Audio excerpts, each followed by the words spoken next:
Hey everybody, this is Perch. I've got sent a tweet saying thoughts. This is, come on now, a poster. You can at least like do the pleasantries, like hello, goodbye, I hate your show, whatever you need to do. But no, we just got a link to the tweet with the one word question thoughts, which is the laziest question I've ever gotten on the show. Okay, I'm just kidding. It's totally fine, totally fine. Anyway, this tweet is from Tim Seeley at New York City Comic Con, Artist Alley, J27 Hack in Team. Tim Seeley is the handle. And what does Tim have for us today? Tim says, my eternal experience working in comics is readers yelling about how they're bored and want something new. And then when you do it, yelling much louder, why is this different? And that's in all caps with question marks and exclamation points. And then he responds to a bunch of he asks this question, or I guess it's not a question. He's just saying, this is my truth. And then some people come in to kind of, talk to him. Here's one saying, comics is in a space where it's in a desperate need of fresh ideas from people who genuinely love what they're doing. It's almost essential that we keep reaching younger people due to their ability to see things older peers may not, due to experience and slight rigidity. And Tim says, the problem isn't a lack of creators with fresh ideas. Okay. And then we've got some others. I have to wonder, how often is that the same people versus different factions of the fandom? He says, good question. And then at one point he says he'd rather have the first one, meaning he'd rather have the complaint of, I'm bored and want something new versus why is this different? And then I'll stop with this one, but this one is kind of an interesting comment, and this one bugs me a little bit. By the way, Chris Burnham weighs in as creators are wont to do, and says, what we actually want for you is to delete our memories, the stuff we love, so we can read our favorite comics again for the first time. Anything short of that is a half measure. Of course, everybody would love the kind of the feelings and emotion of like the first time they read a great story. No doubt about it. That is true. But it's a little disingenuous to say, anything less than something that is impossible is not going to be good enough. I mean, come on. There have been good, beloved comics out there. Remember the excitement when Saga got started? Brand new comic, brand new characters, lots of excitement. And, sold well, was a popular indie book, helped raise other indie books up at the comic shop. Went on a 5+, am I exaggerating here, year hiatus, came back, the enthusiasm was gone. And it's like, why don't readers like new things? It's like, is it the new thing that's the problem? Is that the problem? Is it the fans' fault? And I guess that's the thought I have on this tweet in general. But let's get this one last piece. Well, no, actually, we'll finish this one. I'm a little tired of the behavior of, the fans are just impossible. The readers, what a bunch of hypocritical dicks they all are. I get tired of it because, Jesus Christ, yeah, people can be hypocrites. People can be dicks. People can absolutely say they want one thing and then turn around and say, what'd you give me that for? Absolutely, that's true. However, you are a commercial artist working in a commercial art field where you make things and then people buy them. And your livelihood and dependency is on doing it. Now, Tim Seeley is the writer for the new Rogue Savage Land book, which I'm presuming is at least some of the basis behind what he's talking about, because, of course, there's been a massive outcry of people saying we really want to see Rogue with her tits hanging out in the Savage Land, which is not really anything anybody says. They point to that picture and say, boy, I'd like to jerk off to that picture. That's what they say. Nobody's really clamoring for more comics of Rogue in the Savage Land with her boobs out, unless Jim Lee's going to come in to draw it and it's basically going to be cheesecake. Some people definitely are clamoring for that. But again, clamoring is an exaggeration. There's some people who are like, I wish we could get that. They also say things like, I wish I could eat 5,000 calories and not get fat, or I wish I could teleport to the next city. These are kind of fantasies. They're not wishes. I can't wait. I need to do, I watched the first couple episodes, 3 episodes of Agatha, and I'm convinced that is one of the Disney Plus's better shows. I'm going to do a video and people are going to be like, "How dare you?" A lot of people are going to get really pissed off about it, but it is, and that's less about what a great show it is, and more about like when you really stop and look at the totality of what's going on there. There's a lot of garbage. I mean, they put out a lot of just nonsensical shit. Anyway, but be that as it may, I guess I'm not appreciating the new stuff or the different stuff good enough. I don't. Anyway, all right. So here's one more thing to comment. It says completing a book on Black Widow now. Okay, it's from Paul Thomas. 8 solo volumes over many decades since the 1960s. Key problem with them: recycling same things volume after volume. Key successes: balancing those motifs with fresh narratives. Constant rebooting by the big two, part of the problem, in my opinion. Tim Seeley comes in with, there are only so many plots you can do after 60 years. Mostly long-running superhero books are meant to have reader churn. Older readers move on when they see it's a cycle and they pick up indie comics, OGNs, etc. This is becoming a more popular commentary. He says, pick up Hellboy or Saga or Radiant Black and you won't be bored. Well, if they're running at the time, yeah, I do like Hellboy. I did like Saga. The time skip killed it, and it just got too cutesy for itself. I am bored. And Radiant Black I never got into. Several of you did. Fine. It never appealed to me. But that's fine. My opinions don't need to be everybody's opinion. But I don't like this storyline that we're seeing more and more of, which is, there's just no way. There's only like 12 stories you can tell. Like, you can't tell 13 stories. Nobody in human history has ever come up with a 13th story, a plot. It's impossible what you're asking for. There aren't any more comics than what we have now. This is it. This is all we've got. And forget it. This is all there is. And so older readers have to leave. Like, we've given you the 12 stories, and now, to me, this sounds like the laziest, most corporate bullshitty excuse ever. It's like, we've only got 12 stories here. We've only got a small. Over the years, there's only so many stories we can tell. So we're going to need all you old readers to just leave, so we can regurgitate the same stories again. We really want to tell another story about how the Green Goblin's effing up this Spider-Man, and we don't really have any new ideas for what that looks like, or how that would be, or what would happen, or any of that. We don't really have any concept of what that would look like. So we're going to need all of you older readers to just go away, because we can't be bothered to come up with a new story.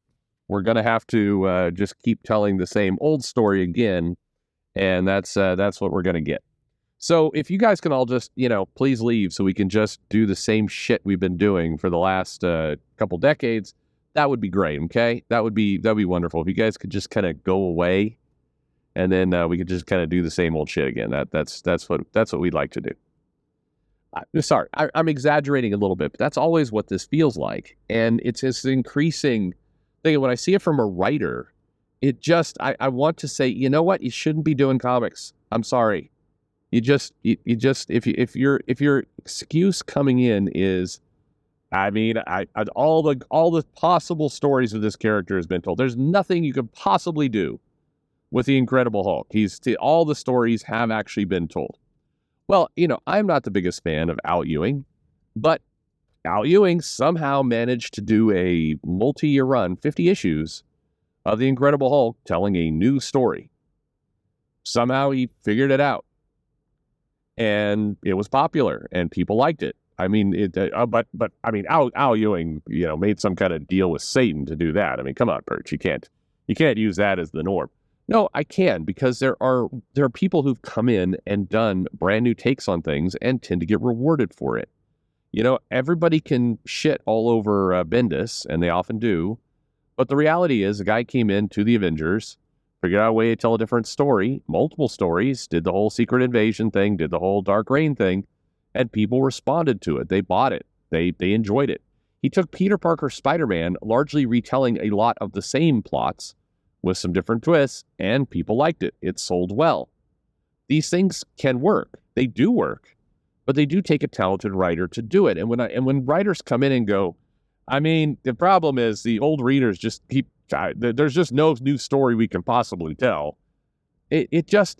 they need to go to indies because we need to make way for new readers who will be duped into reading the same shit over and over and over again because to them it's new. I mean, that's in effect what you're saying. And I don't know, what a bullshit kind of, that just sucks. I'm sorry. That just sucks. I don't buy it. I don't believe it. And nobody in their right mind would. Anyway, that's the problem I have with that. As for the other part, just readers are, well, for one, comic readers are, by and large, live in a world of contradictions. They absolutely do. And, you can bitch about it. We can complain about it. We can say that that's, super annoying to be with, but, also kind of the field you picked. Frankly, you chose this. And I mean, that's what comics are. But to say that, that I'm getting real tired of people saying they want new ideas and I give them new ideas and they say, why is this so different? Maybe they don't like what you wrote. I've enjoyed some Tim Seeley comics. I've reviewed some on this channel. I think I was set up to do an interview with Tim Seeley, and then I got sick, and then he probably figured out who I was, and both of us walked our separate ways. I don't know if that's true or not. But I think he followed me for a while on Twitter. Maybe he does still. I don't know. So nothing against the man. I think he has actually put out some good work. I think he's taken some unfair shit from people on YouTube at times, but I think he's, he tries. But this attitude is a self-defeating attitude, and I get that it's frustrating, and I get that a lot of this stuff is annoying, and I get that you want to write comic books and you just want to have the population who's reading it not be a bunch of contradictory assholes. I get it. Read my comments section sometime. But there are new stories to be told. There are tons of them. And you can go down the line of people who reinvented characters. Decades in, Frank Miller was able to do new things for Daredevil. Bendis has done it. Love the man or hate the man. He's done it for multiple characters now. Philip Kennedy Johnson has done it for Superman. There's lots of new takes on characters that have worked. There's some new takes on characters who have not worked. I think Jason Aaron was throwing all kinds of shit at the wall for his Avengers run. And by and large, it didn't, I don't know. I don't think it's going to be remembered fondly. I'll put it that way. It sold some copies. It was during a time when, the Avengers were popular in the MCU and they had some, by and large, good artists on it. It was one of Marvel's flagship books, but by and large, didn't move the needle. Rick Remender came into X-Force, did something pretty unique. Scott Snyder came into Batman, did something unique. There are lots of examples of creators coming into titles of established IP doing relatively new things. Now, you could dissect it. You could be a comic critic. You'd be like, well, this plot point actually mirrors something in 1960. I mean, you could certainly become that guy. But by and large, they did new things. They changed parts of the story. And it worked. Ed Brubaker did some new things for Captain America. Grant Morrison did some new things for the X-Men. Jonathan Hickman has done new things for a couple comics now, from Fantastic Four to the Avengers to the X-Men, and it's worked. A lot of it has worked. A lot of it was rewarded with sales. So people, you can tell a new take with old characters, and people will accept it. Those old, dumb fans who just won't die and make way for all these young readers who haven't found comics yet. And I'll leave with this. You badly need to make this market work. When I say this market, I mean your existing older comic creators. Chasing them off to indies is not helpful. Look at the sales figures of indies. Despite even hits like Saga. I mean, go look at Walking Dead, the sales analysis I did. That's probably the breakout massive hit that you can point to over the last 20 years or so in the indies. And even there were some boring ass, Dan Slott Spider-Man comics outselling it. It just is. It is what it is. So, in terms of the indies, if in a world where all of the old, boring comic readers, the fans, vanish. You have not captured the younger audiences. You have not. It's time to suck it up, look yourself in the mirror, and admit that. It has nothing to do with like old people getting in the way. I think there's this weird belief that's starting to circulate among comic pros that, if only the old people would vanish, then the young people would flock to comics. It's the old people's fault that they're there. But the reality is the quote unquote old people are funding this shit right now. They're putting the money in to give you the headroom to experiment, to get new people in, to try new creators. They're giving you the ability to do that. Get rid of them. You're not going to have the fight. Basically everything moves to indies and sub-indies levels. I don't think you want that. And for that matter, and I know this is a radical, weird concept, a lot of these older readers have children and want to experience things with their children. They want to have that legacy that's handed to their children. Comic books are often a way to do that. The big two publishers are doing dick all to market and attract in younger readers. Arguably, your best influencer out there are the parents. Maybe appealing to them isn't a terrible idea. Thanks for listening. Please like and subscribe, or a demon princess weird King Barbie will cut off your head. Okay? So make sure you like and subscribe. You don't want that happening. Or maybe you do want that happening. Okay.